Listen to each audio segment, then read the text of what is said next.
the interviews. The interviews is a chapter which has two parts, and we are going to deal with them one by one. इसके दो भाग हैं जिसको हम एक एक करके उसको पढ़ेंगे. इंटरव्यू से हम सब वाकिफ हैं, हिंदी में जिसे कहते हैं साक्षात्कार. जब तब हमने जिंदगी में साक्षात्कार का सामना किया होगा, सामना करेंगे और बहुत पढ़ा भी होगा. लोगों के इंटरव्यू, बड़े बड़े लोगों के इंटरव्यू, खिलाड़ियों के, सिनेमा की दुनिया से जुड़े हुए नेताओं के, और कभी कभी अपराधियों के भी इंटरव्यू हो जाते हैं. साक्षात्कार के बारे में इस चैप्टर में जो दो भाग हैं, दोनों बिल्कुल एक दूसरे से स्वतंत्र हैं. This chapter on interview contains two clearly well defined parts. The first part is about a history of interviews. Interview क्या है, उसके उद्देश्य क्या हैं, कैसे होते हैं, और उसका संक्षिप्त में इतिहास बहुत रोचक है. Very interesting to know. Everything for that matter has a history. Everything has a history. So has the history of interviews. कब शुरू हुआ, कैसे शुरू हुआ, बहुत संक्षिप्त में बताया गया है. But a very well written article you will enjoy when you understand it. अभी जब हम इंटरव्यू की बात करते हैं तो इंटरव्यू सामान्यतया नौकरी के लिए होते हैं, स्कूल कॉलेजेस में प्रवेश के लिए होते हैं. और एक चीज़ आप देखेंगे कि जो इंटरव्यू होता है जब, तो वो आपके किसी भी तरह की परीक्षा का, चाहे वो नौकरी का हो या स्कूल में जॉब का हो, for any kind of examination और career, interview is the last पड़ाव, लास्ट रिसॉर्ट, अंतिम पड़ाव होता है वो.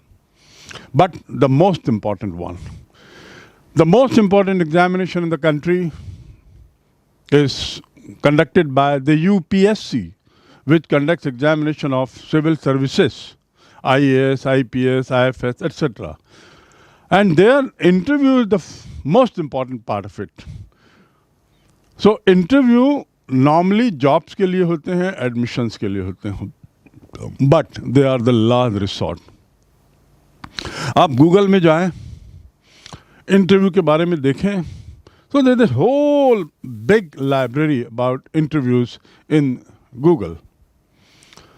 And all details are given about how interviews are conducted and all that, and so many other interviews are given. Interview देने वाला और interview लेने वाला. The one who gives interview and the one who conducts interview. Interviewer and interviewee. These are the two words. Interviewer is the person who conducts interview, who takes interview, and interviewee is the person who is interviewed. Both have very different state of mind when they sit for interview. Interviewer comes with the idea of asking questions and questions and questions. Questions on what? Questions for what? How he asks questions. That he does very carefully, meticulously before he comes for interview, to take interview. On the other hand, the interviewee,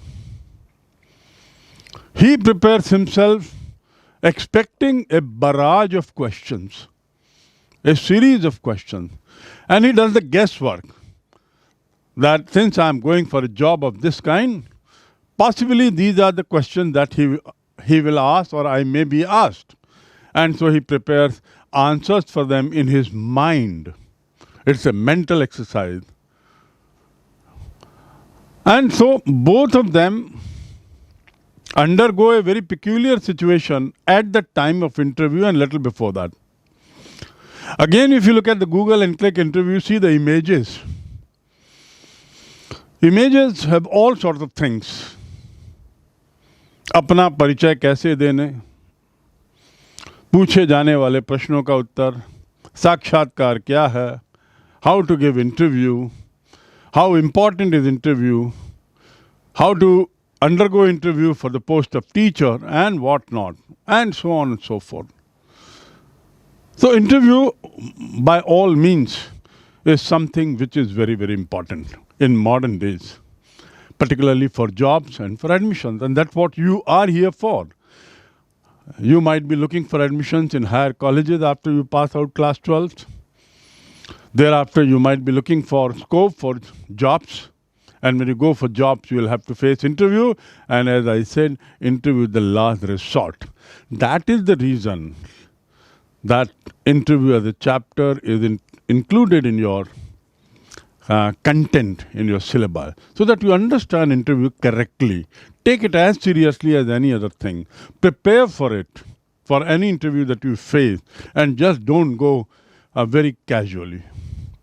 So here we start with a chapter called the interview. When I'll be doing this chapter, I'll be reading out the lines, not line by line, from the content. And at the same time, I'll be explaining you these lines in Hindi, with a special emphasis on some of the difficult words. So you have to understand the words carefully. Try to remember and understand that, like in Hindi, in English also one word has more than one meanings, very different meanings.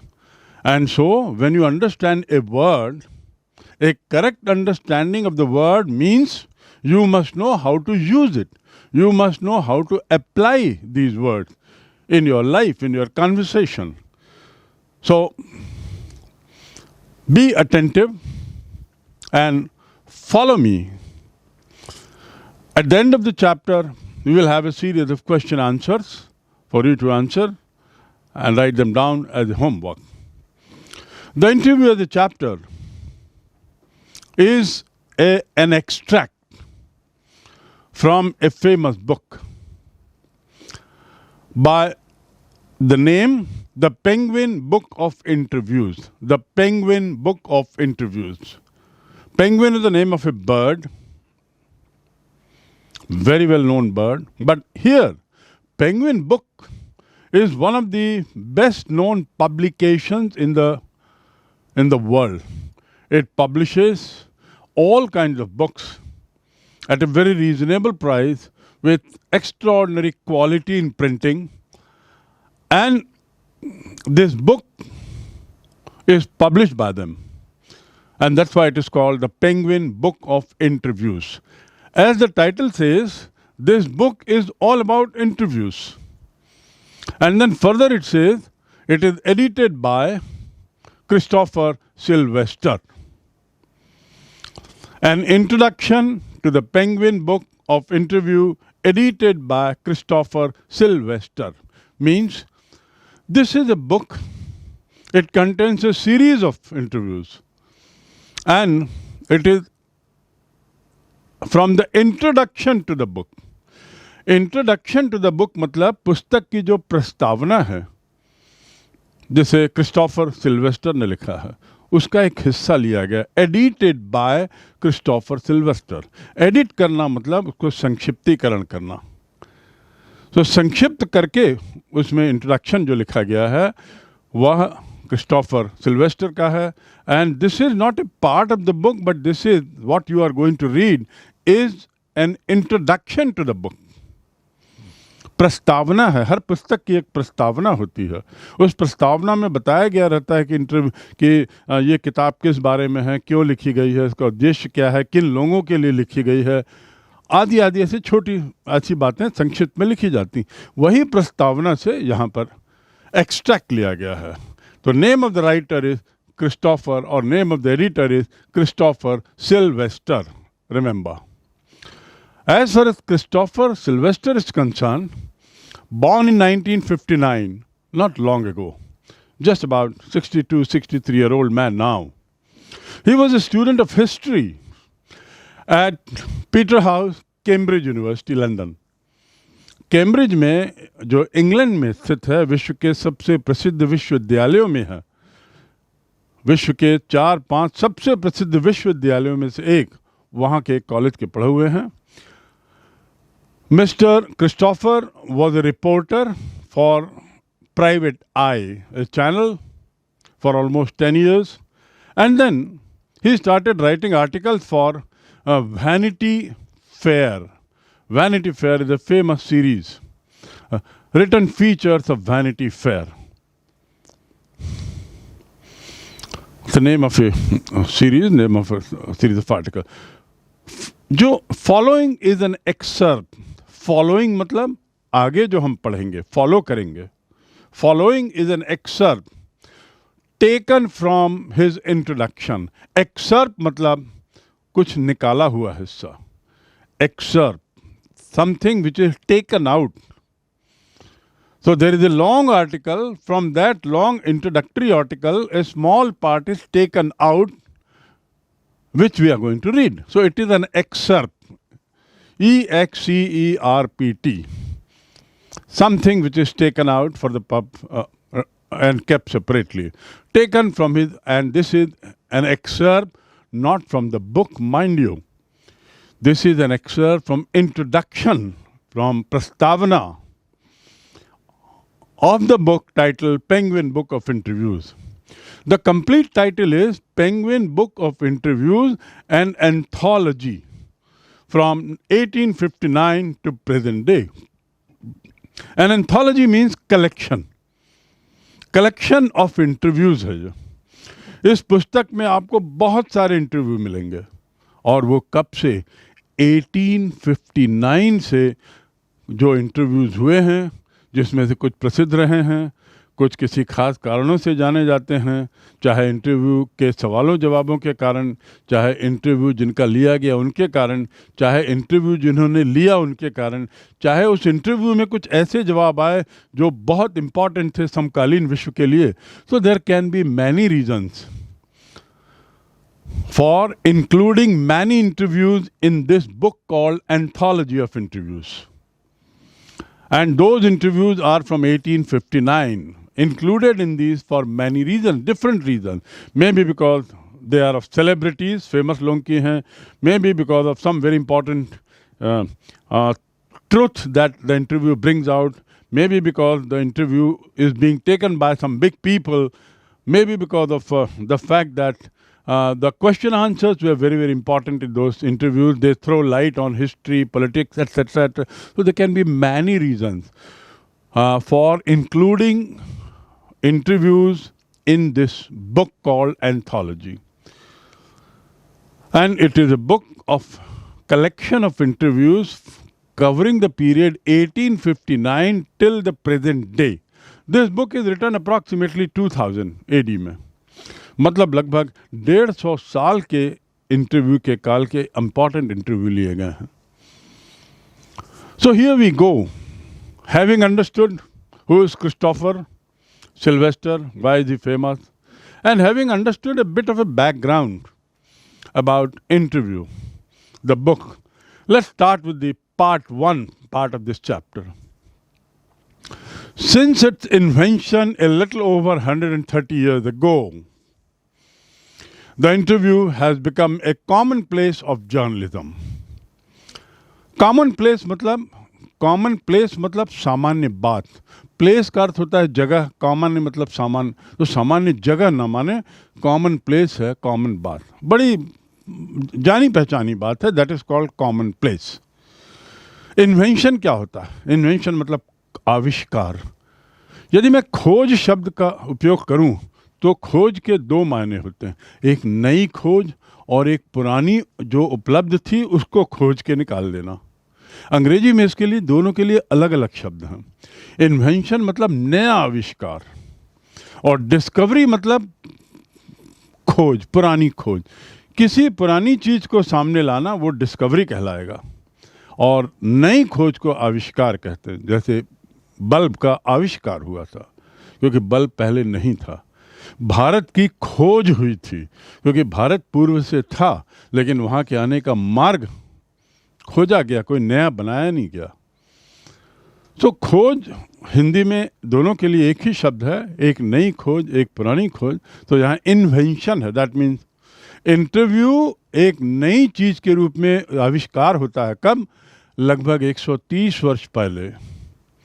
और तब से पत्रकारिता में interview एक बड़ी सामान्य बात हो गई है, कॉमन प्लेस, सामान्य बात, सब कोई जानते हैं, कोई नई चीज नहीं है।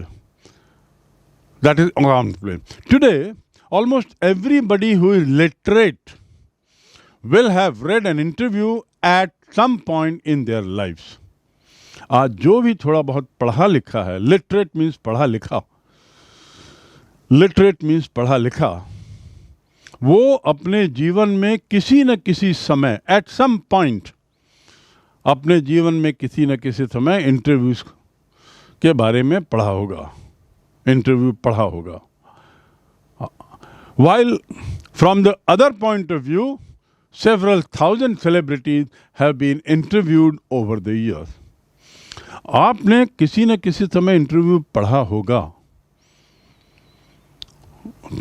प्रसिद्ध लोगों के इंटरव्यू, चाहे वो सचिन तेंदुलकर हों, चाहे वो विराट कोहली हों, चाहे अमिताभ बच्चन हों, या प्रधानमंत्री नरेंद्र मोदी हों, या हमारे छत्तीसगढ़ के मुख्यमंत्री भूपेश बघेल जी हों, या कोई भी, चाहे वो राजनीति से, चाहे इससे, चाहे खेलकूद से, जिससे भी, इन सब के इंटरव्यू में आपने पढ़े होंगे, ऐसा लेखक का कहना है।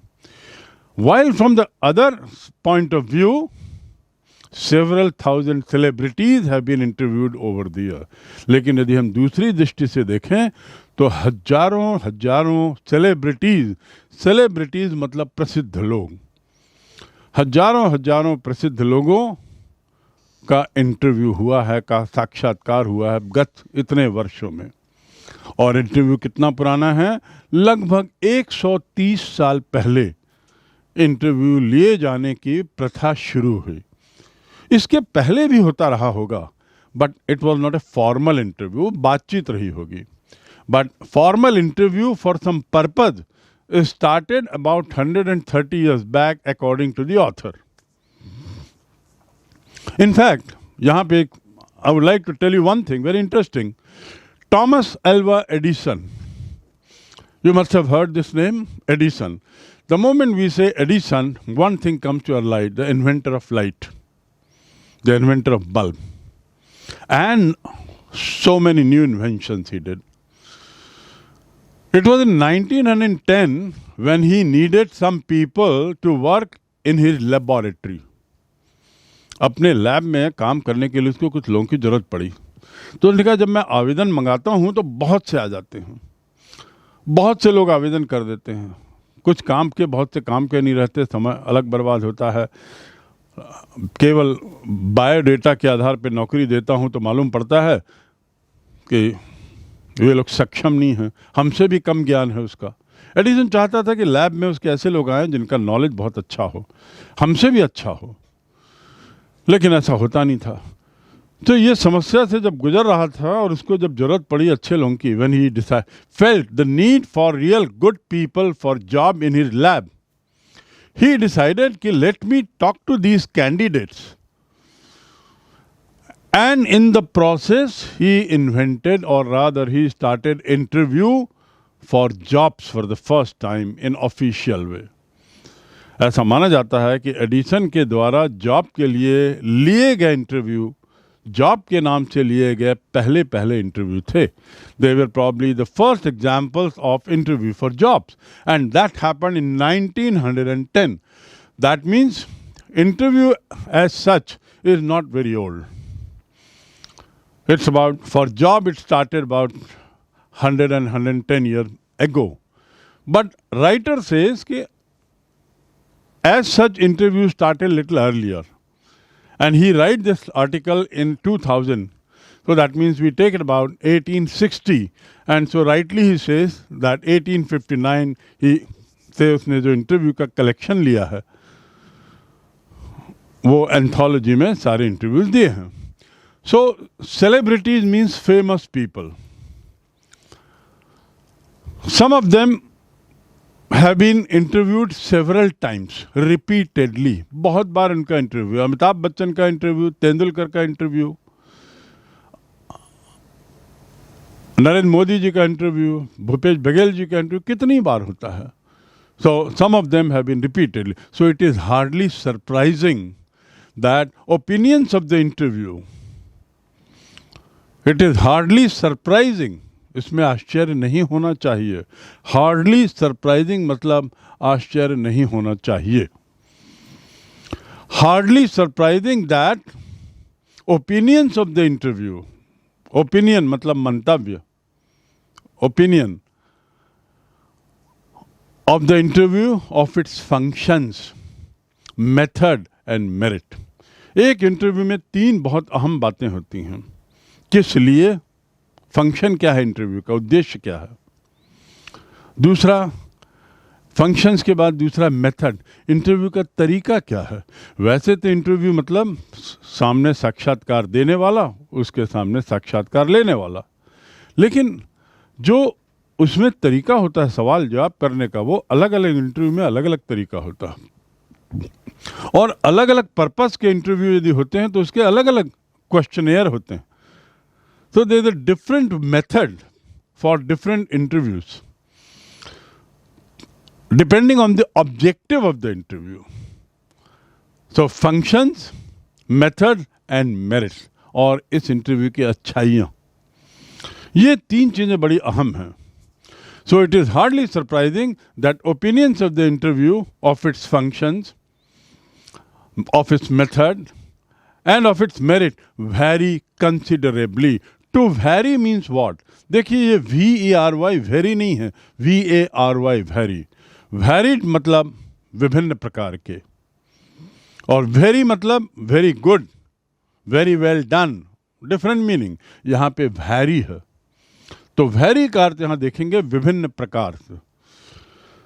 इंटरव्यू का मकसद, इंटरव्यू लेने के तरीके और इंटरव्यू लेने के परिणाम, ये अलग अलग विभिन्न प्रकार के होते हैं. That is very important line for you to understand. Considerably मतलब काफ़ी कुछ. I have done considerably well in my exam. पहली बार की तुलना में, पिछली बार की तुलना में मैंने इस बार परीक्षा में काफ़ी अच्छा किया है. Considerably. Some might make quite extravagant claims. Extravagant मतलब अतिशयोक्ति करते हुए, थोड़ा बढ़ा चढ़ा के बताना, extravagant. Some might make extravagant claim करना मतलब अपनी बात रखने के लिए कहना. For it being in its highest form a source of truth. This is a very very important line of this particular paragraph.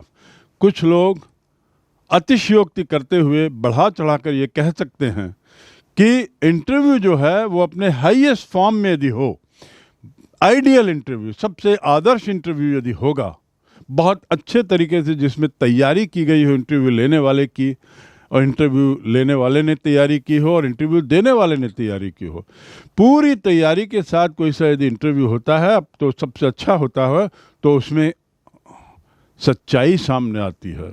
Is a source of truth. Source मतलब स्रोत, सच्चाई सामने आती है. और व्यवहार में एक कला है, इंटरव्यू प्रैक्टिस में एक कला है. और सामान्य दृष्टि से देखा जाए तो इंटरव्यू की सबसे अच्छी बड़ी बात यह होती है कि सच्चाई सामने आती है. It brings out the real thing about the person. It tells you everything what is true about that person who is being interviewed. This is one very good thing about a very ideal Adarsh interview. If the interview is done with thorough preparation, then it brings out the truth. Second, he says that it is in practice, it is an art. Art का मतलब क्या होता है? कला. कला मतलब क्या है?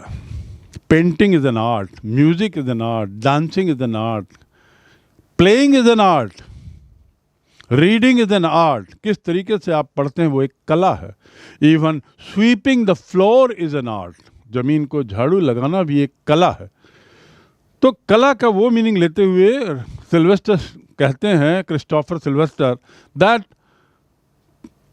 A very good interview, if it is excellently prepared, then the best interview will bring out truth, number one, and it is also an art. That means it needs a lot of preparation. It's not easy to conduct interview. It's not easy to take interview. व्यवहार में it's an art.